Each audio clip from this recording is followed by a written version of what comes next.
네, 우리 함께 말씀 보도록 하겠습니다. 학개서 2장입니다.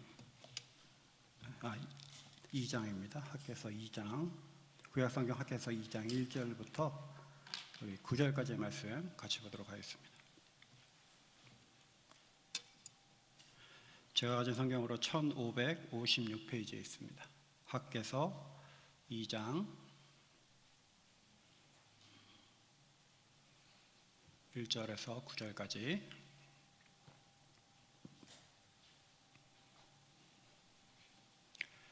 예, 찾으셨으면 저와 함께 한 절씩 교독하도록 하겠습니다. 일곱째 달 곧 그 달 21일에 여호와의 말씀이 선지자 학기에게 임하니라. 이르시되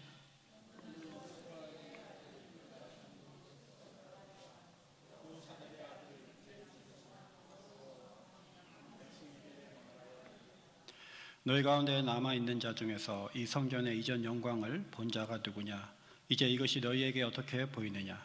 이것이 너희 눈에 보잘것없지 아니하냐?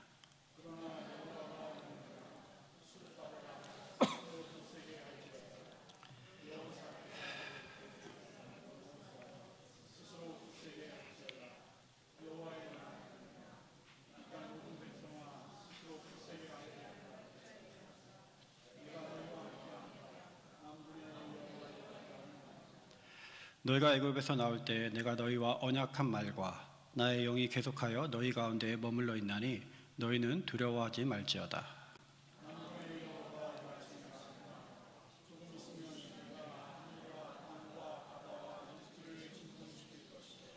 또한 모든 나라를 진동시킬 것이며 모든 나라의 보배가 이르리니 내가 이 성전에 영광이 충만하게 하리라.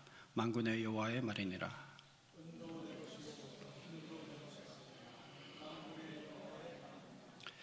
이 성전의 나중 영광이 이전 영광보다 크리라. 만군의 여호와의 말이니라. 내가 이곳에 평강을 주리라. 만군의 여호와의 말이니라. 아멘. 우리 잠깐 기도하겠습니다. 귀하신 주님, 오늘도 주의 몸된 전으로 저희를 불러주시고 또 살아계신 하나님 앞에 예배하게 하시니 감사를 드립니다. 예배가 우리의 생명이며 소망이며 또한 기쁨인 줄로 믿사오니 이 시간 예배를 통하여서 하나님이 허락하신 하나님의 은혜와 축복을 온전히 누리고 돌아가는 복된 시간 되게 하여 주시옵소서. 특별히 하나님의 진리의 말씀으로 우리의 심령을 새롭게 하며 하나님의 말씀 앞에 정직하게 반응한 우리 모두가 되기를 원합니다.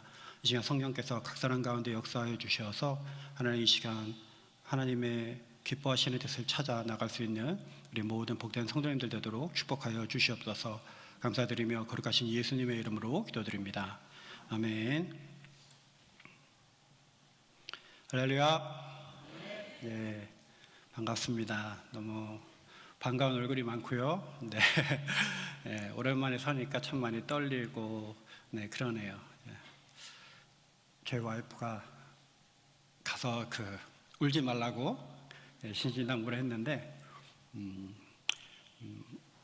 계속 울컥울컥하는 감정을 참 억누르기가 좀 힘든 것 같습니다.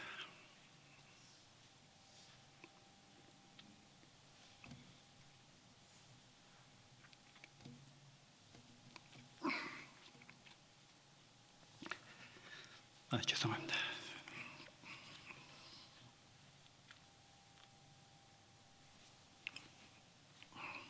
죄송합니다. 휴지 좀 잠깐.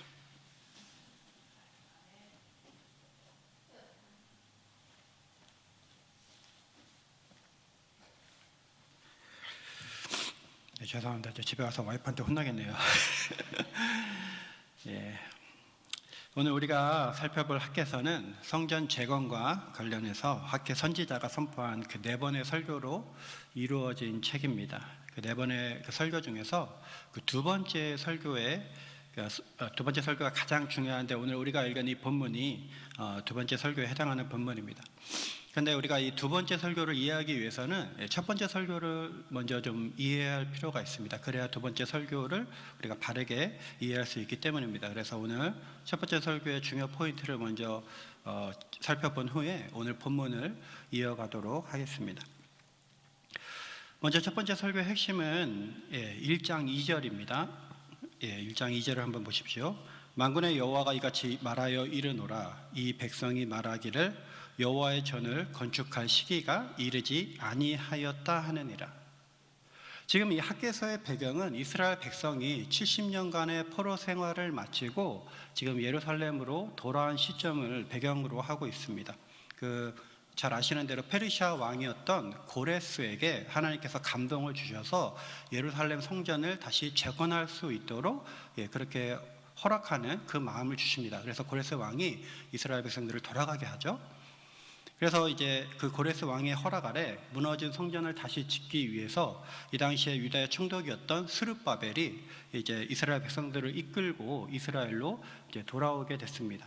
그리고 돌아오자마자 열심히 성전 건축을 이제 시작했는데 안타깝게도 그 공사가 2년 만에 중단되는 일이 발생했습니다. 이 공사가 중단된 데에는 두 가지의 이유가 있었어요. 첫 번째는 외부적인 이유였습니다. 그곳에 이미 자리 잡고 있었던 사마리아인들이 성전 공사가 재개되는 것을 좋아하지 않았기 때문입니다. 그러니까 자기들의 기득권을 뺏길 것을 염려했던 것이죠. 자기들이 이미 다 자리 잡고 살아가고 있는데 이제 돌아온 유대인들이 성전 공사를 하면서 이제 터전을 잡고 자리를 잡아가는 것이 원하지 않았던 거예요. 그래서 자신들도 같은 민족이니까 공사에 참여하게 해달라고 이제 접근을 했습니다. 하지만 아시듯이 사마리아인들은 혼혈 민족이잖아요. 그래서 유대인들이 정통성을 근거로 해서 하나님의 거룩한 성전을 짓는 일에 너희가 참여하는 것이 옳지 않다라고 하면서 이제 거절하게 됩니다. 그러니까 이 사마리아인들이 더 뿔이 나서 성전 공사하는 것을 이런저런 방법으로 계속해서 이제 방해했던 것이죠. 그리고 이어서 두 번째 이유는 내부적인 이유였는데요. 성전 재건과 동시에 살 집을 짓고 생계를 꾸려야 했습니다. 생각을 해보세요. 70년 만에 고국에 돌아왔잖아요. 그러니까 아무것도 없는 거죠. 성전 공사도 해야겠지만 성전의 기초만 다지고서는 살아갈 수가 없는 거예요. 자기들이 살아야 할 집도 져야 됐고 또 먹고 살 수 있도록 밭과 논도 일궈야 했고요. 또 자녀들의 교육이나 여러 가지 또 신경 써야 할 실제적인 삶의 현실적인 문제들이 있었던 것이죠. 이렇게 사마리아인들도 공사를 방해하고 또 자기들의 삶의 환경도 구축해 나가고 그것을 이제 정착해야 될 준비도 해야 하는 것을 핑계로 이스라엘 백성들이 기초 공사만 끝낸 채 이 성전 아직 성전을 건축할 때가 되지 않았다라고 하면서 공사를 중단했던 것입니다. 2절이 바로 그런 내용입니다. 자, 그런 이스라엘 백성들을 향해서 하나님께서 이제 책망을 하십니다. 1장 4절을 보면 이렇게 나옵니다. 이 성전이 죄송합니다. 콧물이 자꾸나. 이 성전이 황폐하였거늘 너희가 이때에 판벽한 집에 거주하는 것이 옳으냐. 자, 여기서 이 판벽한 집은 백향목으로 지은 집을 뜻해요. 많이 들으셨겠지만 레바논에서 나는 아주 최고급, 이 당시에 최고급 목재입니다. 그래서 이 판벽한 집은 화려한 집 또는 이제 고급 주택 이러한 의미를 지니고 있어요. 그러니까 다시 말해서 하나님의 말씀은 야, 니네 내 집은 성전 기초만 달랑 이렇게 닦아놓고서 스탑했으면서 너희는 이렇게 좋은 집에 고급 주택에 이렇게 살고 있느냐, 이 말씀이신 거예요. 그런데 여러분, 우리가 이 말씀을 하나님의 이 말씀을 오해하면 안 됩니다. 여러분 한번 생각을 해보세요. 예를 들어서 교회가 저희는 그래도 이렇게 번듯한 건물이 있지만 오래된 교회들 많이 있잖아요. 40년, 50년 된 건물들도 있고 보수해야 될 곳도 많은 그런 작은 교회들이 있는데 그러면 그 교회 다니는 성도님들은 새 집에 살면 안 되고 좀 밀리언 집에 살면 안 되고 좋고 깨끗한 집에 살면 안 되는 건가요? 그러면은 너무 내 하나님의 집은 초라한데 나는 이렇게 번듯한 집에 사니까 양심에 찔려서 그거를 팔고 다 헌금을 해야 맞는 겁니까? 아니죠. 그건 아니에요. 지금 하나님께서 말씀하시는 뜻은 그런 뜻이 아닙니다. 너희가 좋은 집에 산다고 하나님이 시기하시고 기분 나빠서 이렇게 혼내신 게 아니에요. 이스라엘 백성들이 살아가야 할 바쁜 현실이 있다는 것을 하나님이 모르시는 것도 아니었습니다. 하나님이 지금 이스라엘 백성들에게 화가 난 이유는 무관심 때문에 그랬어요. 여러분 1장 1절을 보시면 하나님께서 학개 선지자에게 말씀하신 시기가 다리오 왕 제2년 6째 달이라고 나옵니다. 이때가 BC 520년이에요. 그리고 이스라엘이 포로에서 귀환한 때가 BC 537년입니다. 자, 그러면 몇 년 공사했다고요? 2년 했잖아요. 그러면 537년, BC니까 거꾸로죠. 536년, 2년 공사하고 멈춘 거예요. 그런데 지금 하나님의 말씀이 임한 때가 언제라 그랬죠? 520년입니다. 그러면 536년에 멈췄고 지금 하나님의 말씀이 임한 때가 520년이잖아요. 그럼 536에서 520 빼면은 몇일까요? 네, 16이죠. 그렇죠? 무려 16년 동안이나 성전 공사가 중단됐던 겁니다. 다시 말해서 16년이라는 시간이 흐르도록 중단된 성전 공사에 아무도 관심을 갖지 않았다는 뜻이에요. 바로 이 부분이 하나님께서 백성들에게 화가 나셨던 포인트였습니다. 하나님은 이스라엘 백성들의 그 무관심에 서운하시고 화가 나셨던 거예요. 아마도 이스라엘 백성들이 처음부터 이런 마음은 아니었겠죠. 처음에 공사를 중단하면서 마음이 많이 아팠을 거라고 생각합니다. 그렇겠죠. 포로 생활을 마치고 그들이 돌아온 이유가 무너진 성전을 다시 재건하는 거였는데 그 성전 공사를 여러 가지 이유로 인해서 중단해야만 하는 그 상황이 이들로서도 마음이 결코 편하지 않았을 것입니다. 많은 사람들이 공사장을 떠나면서 울었을 것 같아요. 하나님께 죄송한 마음이 들어서 너무 막 어쩔 줄 몰라 했을 것 같습니다. 그리고 속으로 다짐했겠죠. 하나님, 제 삶이 안정되면 제가 반드시 이곳으로 다시 돌아오겠습니다. 그래서 하나님의 이 성전을, 무너진 성전을 제가 반드시 제 손으로 재건하겠습니다. 이렇게 다짐했을 것입니다. 하지만 1년이 지나고 2년이 지나고 무려 16년이라고 하는 긴 세월이 흐를 때까지 이스라엘 백성들 중 아무도 공사를 재개하려는 생각을 하지 않았습니다. 자, 그러면 왜 이스라엘 백성들은 16년 동안 성전을 방치했을까요? 익숙해졌기 때문입니다. 시간이 지나면서 모든 것에 익숙해졌어요. 처음에는 뒷담한 성전 공사장을 지나다닐 때마다 마음이 아팠겠죠. 하나님께 너무 죄송한 마음에 아마도 성전 옆을 지나지 못하고 먼 길로 돌아서 갔을지도 모릅니다. 하지만 시간이 지날수록 그런 마음이 조금씩 무뎌지기 시작했습니다. 바쁜 일상에 파묻혀서 다시 공사 현장으로 돌아갈 생각을 하지 못한 거죠. 삶은 바쁘고 해야 할 일은 많고 살아갈 현실도 녹록치 않고 마음의 여유도 없다 보니 점점 성전을 다시 지어야 한다는 의욕조차 상실하게 된 겁니다. 그렇게 서서히 성전에 대한 갈급함도 약해지고 또 뒷담한 성전을 봐도 마음은 점점 무뎌져 갔습니다. 익숙해짐과 무뎌짐이 그들과 하나님 사이에 장벽을 만들고 말았습니다. 그렇게 16년이라는 시간이 흘러갔어요. 하나님은 16년 동안 그들의 우선순위에서 밀려나 있었던 것입니다. 바로 이 16년의 무관심이 하나님의 마음을 아프게 만들었던 것이죠. 여러분, 제가 살아오면서 깨달은 정말 중요한 사실 한 가지가 있어요. 바로 익숙한 만큼 무서운 게 없다는 겁니다. 익숙하다는 거는 그렇잖아요. 한편으로는 편하다는 거예요. 편하다는 건 좋은 거잖아요. 그죠? 여러분, 코로나가 처음 시작했을 때 한번 생각을 해보세요. 코로나 때문에 우리가 얼마나 벌벌 떨었습니까? 코로나 한 명 발생하면 건물 전체가 폐쇄되고 그 다음에 마스크 쓰고 항상 다녀야 했고 사람하고 대화할 때도 6feet 떨어져서 이야기를 해야 했겠죠. 그렇죠? 하지만 지금은 어떻죠? 코로나 아무도 신경 안 쓰잖아요. 이제 기사 보니까 이제 일본이나 한국이 조금씩 다시 돈다고, 일본은 9차 대유행이 발생한다는 경보도 떴다고 그러는데 아무도 신경 안 쓰잖아요. 그렇죠? 지금 미국도 조금씩 가끔씩 돌리고, 우리 달라스 중앙교회도 지난주에 한 번 걸리셨어요. 그런데 아무도 신경 쓰지 않아요. 익숙해진다는 건 그런 겁니다. 익숙해지면 편해지게 돼 있어요. 모든 경계심이 풀어지게 돼 있습니다. 그런데 익숙함이 편안함에서 끝나면 참 좋은데 시간이 지나면서 익숙함이 편안함을 넘어서 해이해진다는 데 문제가 있습니다. 사람을 느슨하게 만들어요. 이게 문제인 거죠. 잘 들여다보면요, 여러분 한번 잘 생각해 보시면 우리의 삶의 대부분의 문제는 바로 이 익숙함에서 시작합니다. 저도 개인적으로 참 많이 느껴요.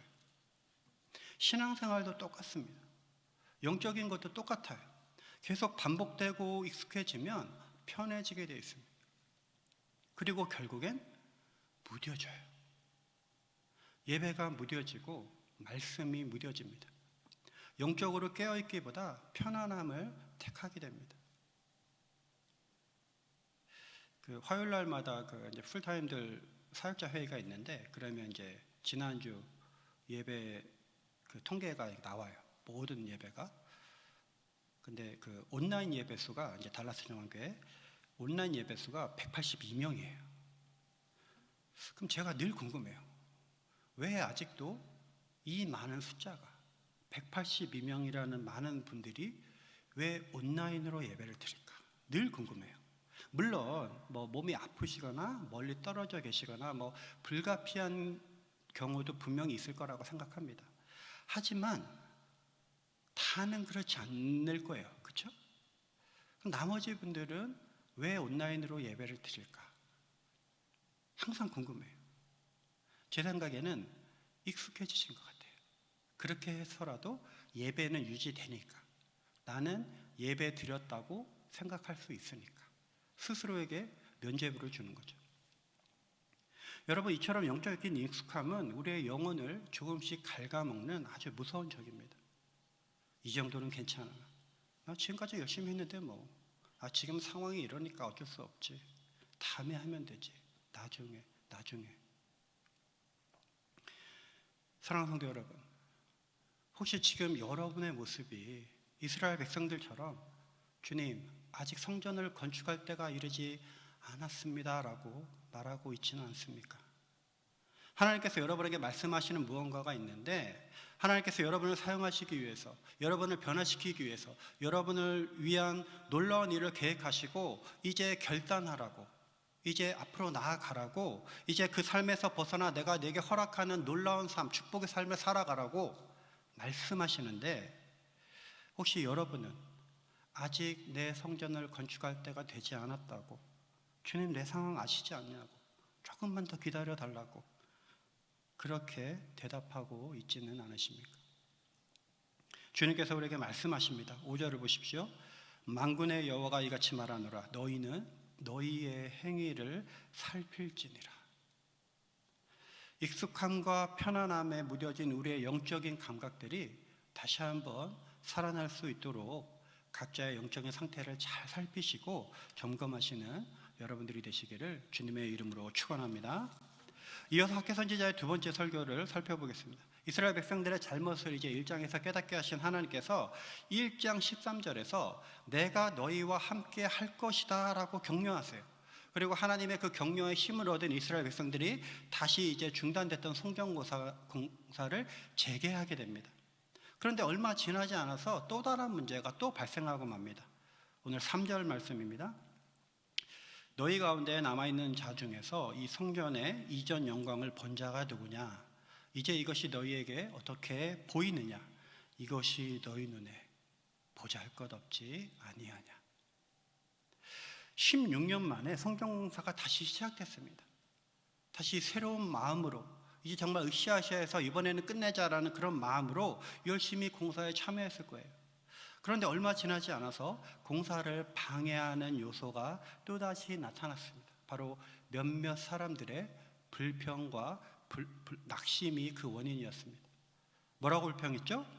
이것이 너희 눈에 보잘것없지 아니하냐. 포로 생활을 마치고 돌아온 사람들 가운데 예전에 지었던 예루살렘 성전을 기억하고 있고 보았던 사람들이 여전히 있었습니다. 그런데 그들이 새로 짓고 있는 이 성전을 바라보니까 예전 성전과 비교해서 너무 초라한 거예요. 너무 볼품이 없는 거예요. 여러분, 우리가 잘 알듯이 솔로몬이 지었던 예루살렘 성전은 어때요? 화려함에 그치잖아요. 각종 금은 보석과 모든 좋은 것들로 가장 멋있게, 이것이 하나님께 합당한 성전이라고 하면서 모든 좋은 걸로 다 꾸민 게 바로 예루살렘 성전입니다. 누가 봐도 그래, 이런 게 하나님의 성전이지, 이런 곳이야말로 우리 거룩하시고 위대하신 하나님과 어울리는 전이지, 하나님은 이런 곳에 계셔야지라고 말할 수 있는 그런 곳이 예루살렘 성전이었어요. 그러다 보니까 그런 옛 성전의 모습을 기억하고 있던 그 몇몇 사람들의 눈에는 지금 짓고 있는 새 성전이 너무 마음에 안 드는 거예요. 너무 볼품없고 초라했던 겁니다. 근데 그럴 수밖에 없잖아요. 포로 생활 마치고 돌아온 사람들이 무슨 돈이 있었겠습니까? 보석이 있었겠습니까? 이렇게 바치고 싶어도 바칠 수 있는 게 없는 거죠. 그렇죠? 하루하루 먹고 살기도 힘든데 지금 성전을 멋있게 꾸밀 수 있는 그런 상황이 아니었어요. 그 공동 번역 성경을 보시면 불평하는 사람들의 마음이 좀 더 잘 묘사되어 있습니다. 뭐라고 되어 있냐면, 너희의 눈에도 이 따위는 있으나 마나 하지 않느냐. 번역이 아주 찰지죠. 느낌을 너무 잘 살렸어요, 공동 번역이. 얼마나 눈에 안 차는지 있으나 마나한 성전이라고 지금 사람들이 말하고 있는 거예요. 여러분, 그런 이야기를 들으니 공사하는 사람들이 힘이 나겠습니까? 지금 막 서로 힘을 합쳐서 으쌰으쌰 하고 서로 격려하고 우리 막 힘을 내자, 이래도 시원찮은 판국에 예전에 지었던 그 성전과 비교하면서 계속 불평하고 낙심하는 마음으로 그렇게 이런 성전은 있으나 마나라고, 이런 초라한 성전 지어놓고 하나님께 우리가 예배 드린다는 게 말이 되냐, 하나님이 이런 데 오시겠냐, 이런 말을 한다면 사람들이 얼마나 힘이 쭉쭉 빠지겠습니까? 초라한 성전을 짓는 자신들을 한탄하면서 하나님께 죄송한 마음에 낙심해 있는 상태, 바로 그것이 지금 오늘 본문에 나온 이스라엘 백성들의 모습이었습니다. 자, 그런 상황에서 하나님의 말씀이 다시 학개 선지자에게 임한 거예요. 4절을 보십시오. 그러나 여호와가 이르노라, 스룹바벨아 스스로 굳세게 할지어다. 여호사닥의 아들 대제사장 여호수아야 스스로 굳세게 할지어다. 여호와의 말이니라. 이 땅 모든 백성아 스스로 굳세게 하여 일할지어다. 내가 너희와 함께 하노라. 만군의 여호와의 말이니라. 뭐라고 말씀하셨죠? 스스로 굳세게 할지어다. 이 굳세게라는 단어를 히브리어로 보면 하자크라는 단어를 쓰고 있는데, 이게 강해지다 이 뜻이에요. 그래서 여러분 잘 아시는 그 여호수아 1장 6절에서 모세가 여호수아를 세우면서 격려하잖아요. 그래서 강하고 담대하라 그렇게 말했잖아요. 거기서 그 강하다랑 같은 단어입니다. 4절에서 하나님께서 지금 스스로 굳세게 할지어다라는 말을 3번을 반복하셨어요. 1절에 첫 번째로 스룹바벨에게 먼저 하셨고, 두 번째로는 여호수아에게 하셨고요, 세 번째로는 모든 백성아 하면서 지금 리더들을 먼저 격려하시고 그 다음에 백성들을 격려하시는 것을 우리가 볼 수 있습니다. 그러니까 강해지라는 거예요. 그런 말들에 흔들리지 말라는 겁니다. 마음을 굳게 먹으라고 하나님께서 말씀하시는 겁니다. 그리고 한 가지를 더 당부하십니다. 5절을 보십시오.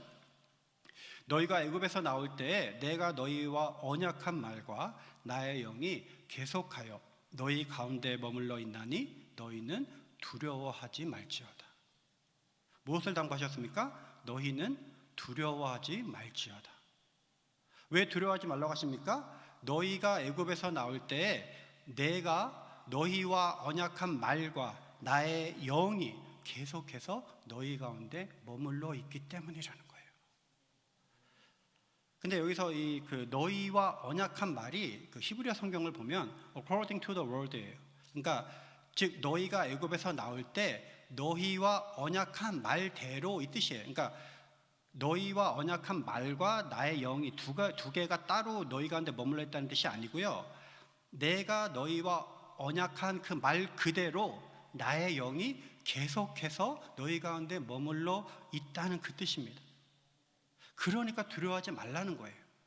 나의 영이 계속해서 너희 가운데 머물러 있으니까 스스로 굳세게 하라고, 강해지라고, 흔들리지 말라고 그렇게 지금 말씀하고 계시는 거예요. 내가 너희와 한 그 약속이 지금도 유효하다는 겁니다. 여러분, 지금 5절에서 하나님께서 하시는 이 말씀은 학개서 전체의 핵심이라고 말할 수 있어요. 너무나 중요한 말씀입니다. 지금 하나님은 지금까지 이스라엘 백성들이 갖고 있었던 성전에 대한 개념을 완전히 바꿔놓으셨어요. 자, 보십시오. 지금 이들에게 닥친 문제가 뭐였습니까? 왜 그들이 불평하고 낙심했습니까? 성전이 초라했기 때문에요. 눈에 보이는 성전이 너무 별 볼 일 없어 보였기 때문입니다. 그런 곳에서 하나님을 예배하고 하나님을 모시기가 너무 죄송했던 거죠. 그것이 문제였습니다. 하지만 하나님은 지금 그런 그들의 생각이 완전히 잘못됐다고 지적하고 계시는 거예요. 야, 얘들아, 너네 지금 뭔가 좀 크게 착각하고 있는데, 나는 솔로몬이 지은 화려한 성전이든 너희들이 지금 짓고 있는 그 별볼일 없고 초라한 성전이든 나는 상관없어. 난 신경 쓰지 않아. 겉모습이 어떻든 간에 나는 여전히 너희들과 함께 할 거야. 내가 그곳에 있는 것이 중요한 거지, 그것이 화려하든 초라하든 그건 중요하지 않아. 이렇게 말씀하고 계시는 겁니다. 여러분, 그렇습니다. 중요한 것은 하나님의 임재죠. 아무리 화려한 성전일지라도 그것에 하나님이 계시지 않으면 그것은 성전이라고 불릴 수 없어요. 건물만 좋아봐야 아무런 쓸모가 없는 거죠. 여기서 머물러 있나니라는 그 히브리어 단어가 오메데시라는 단어거든요. 그러니까 뭐뭐 옆에 서 있다 이런 뜻입니다. 근데 이게 문법적으로 보면 분사 형태예요. 히브리어 문법에서 분사는 계속적인 진행형을 말합니다. 그러니까 중단 없이 계속되는 상태를 표현할 때 주로 쓰는 문법인데, 다시 말해서 하나님께서 과거에도 그들 옆에 계셨고 지금도 서 계시고 앞으로도 계속해서 그들 옆에 서 계실 거라는 겁니다. 그런 의미에서 머무는 게 되는 거예요. 한글 성경의 뉘앙스를 정말 잘 살렸어요, 이 부분을. 그렇게 한결같은 사랑으로 하나님은 이스라엘 백성들의 옆에 늘 계셨던 겁니다. 그들을 돌보시고 사랑하시고 인도하시고 지켜주셨어요. 16년 동안 이스라엘 백성들이 하나님께 무관심했을 때조차도 하나님은 여전히 계속해서 그들을 주목하시고 그들 곁에 묵묵히 서 계셨던 겁니다. 사랑하는 웨슬리 성도 여러분, 하나님의 이 사랑이 지금 우리와 함께하는 줄로 믿습니다. 때때로 신앙생활이 느슨해지고 익숙함과 나태함 속에 하나님을 찾는 일에 소홀했던 우리들을 하나님은 여전히 주목하셨고 돌보셨고 지켜주셨습니다.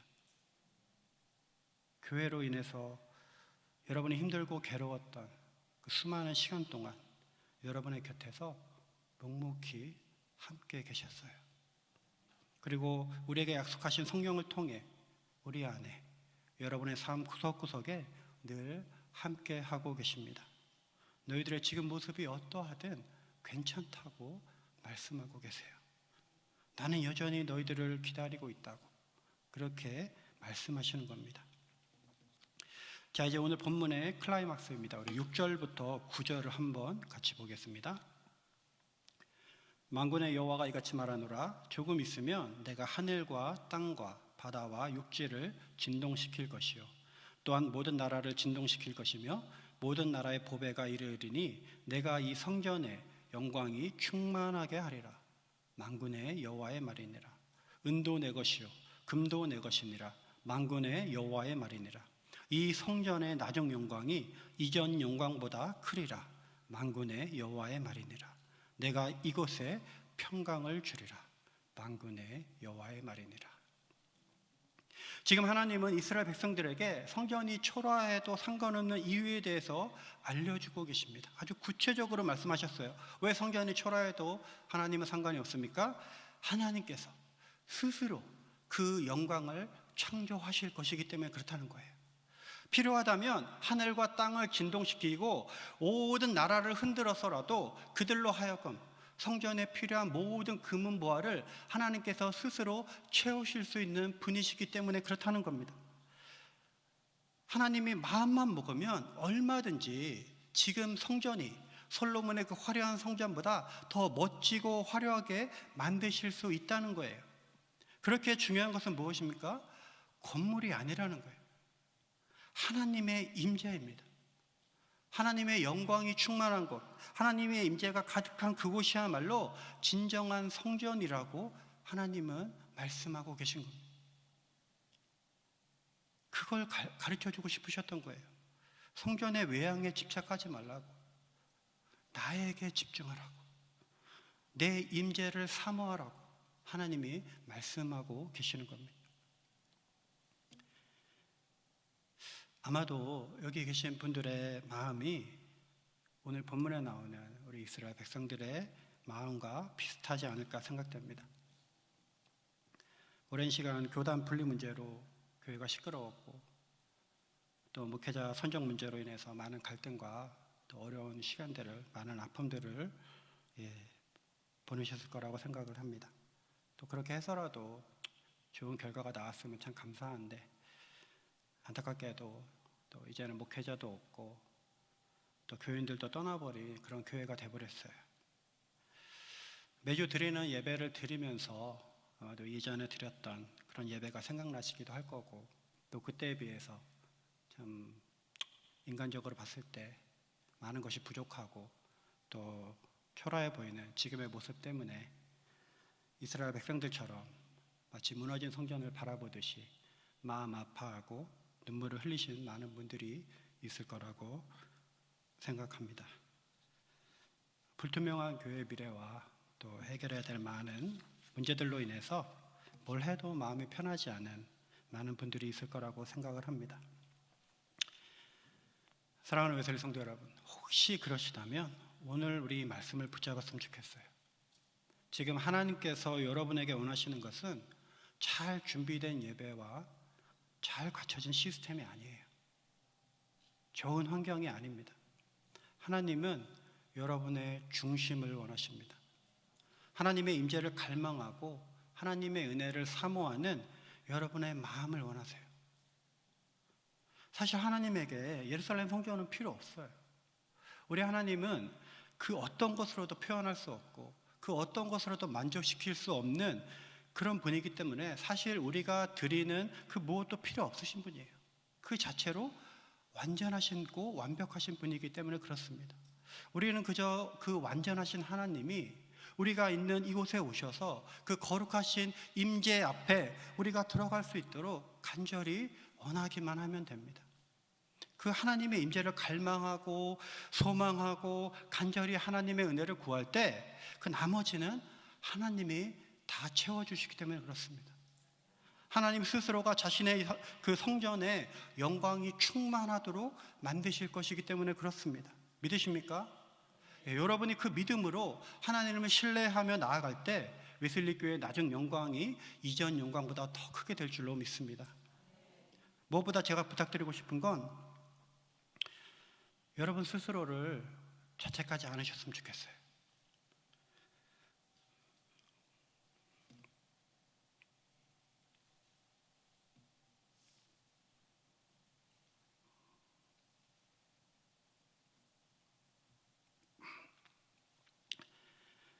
여러분이 부족해서 목회자들이 떠나고 여러분이 잘못해서 교회가 갈라진 게 아닙니다.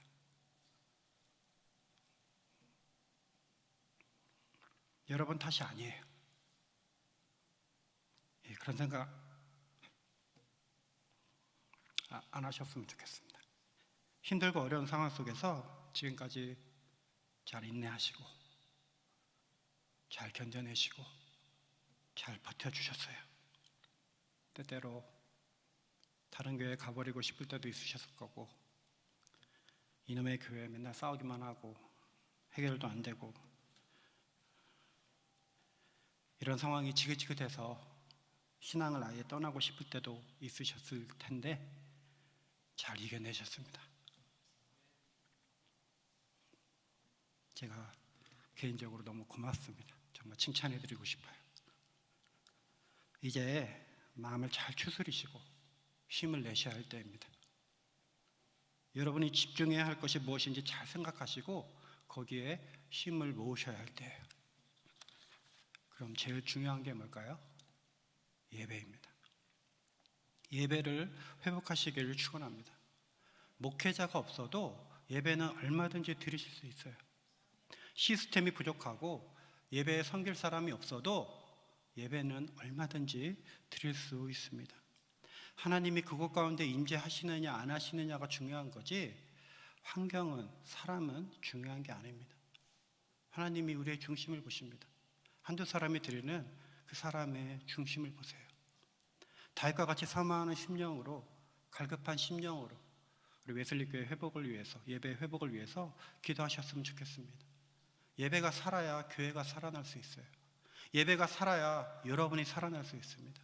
예배가 살아야 여러분의 삶이 회복될 수 있습니다. 그래서 예배를 통한 회복과 치유를 경험하시기를 축원합니다. 예배를 통해서 여러분 안에 막혀있고 깨어졌던 수많은 관계의 벽들이 무너지게 되기를 축원합니다. 다시 한번 꿈꾸셨으면 좋겠습니다. 다시 한번 힘을 내서 하나님의 교회를 세워가셨으면 좋겠습니다. 오늘 설교 제목이 Reimagine, Rebuild예요. 제가 어떤 설교를 할까 참 많이 고민도 되고 또 부담도 되고, 그래서 저는 기도하는데 하나님이 이 마음을 주셨어요. 오늘 본문을 통해서 무너진 성전 앞에서 좌절과 절망 속에서 하나님 앞에 죄송해서 어쩔 줄 몰라 했던 그 이스라엘 백성들의 마음을 위로하시고 격려하시고 다시 힘을 내라고 성전의 본질이 무엇인지 알려주셨던 그 하나님의 음성이, 하나님의 마음이 오늘 이 예배를 통해서, 이 말씀을 통해서 여기 계신 우리 성도님들 한 분 한 분에게 전해졌으면 좋겠습니다. 절망과 좌절을 털어버리시고 이제 다시 하나님께서 새롭게 웨슬리 교회를 통해서 또 여러분을 통해서 일으키시고 꿈꾸실 그 꿈을 꾸고 나아가시기를 축원합니다. 여러분, 이것이 누구의 약속입니까? 제 이야기가 아니죠. 만군의 여호와의 약속입니다. 오늘 본문은 계속해서 말하고 있습니다. 나 만군의 여호와가 이르노라. 나 만군의 여호와의 말이니라. 만군의 여호와가 이같이 말하노라. 무려 8번이나 계속해서 강조하고 있습니다. 주님이 이 시간 여러분 모두에게 말씀하고 계세요. 나의 영이 계속해서 너희 가운데 머물러 있을 것이다. 내가 고아와 같이 너희를 버려두지 않을 것이다. 사랑하는 성도 여러분, 우리 인생의 시작과 끝이 되시고 처음과 나중이 되시는 그분, 어제나 오늘이나 동일하시고 시간치 않으시고 변함이 없으신 우리 주님의 영이 여러분과 함께 하십니다. 지금 이 시간, 이 예배 가운데 함께 하시는 줄로 믿습니다. 그 성령님을 붙드시기를 축원합니다. 성령께 여러분의 자아를 굴복시키십시오. 그분이 여러분의 안에서 역사할 수 있도록 그분께 겸손히 여러분 자신을 내어드리십시오. 그럴 때 놀라운 일이 일어날 줄로 믿습니다. 비록 지금은 힘들지라도 하나님께서 새롭게 허락하실 그 나중 영광을 바라보면서 인내하시고 승리하시는 우리 모든 웨슬리 성도님들 되시기를 주님의 이름으로 축원합니다. 기도하겠습니다. 하나님, 그렇습니다. 우리 하나님은 우리와 같지 아니하시고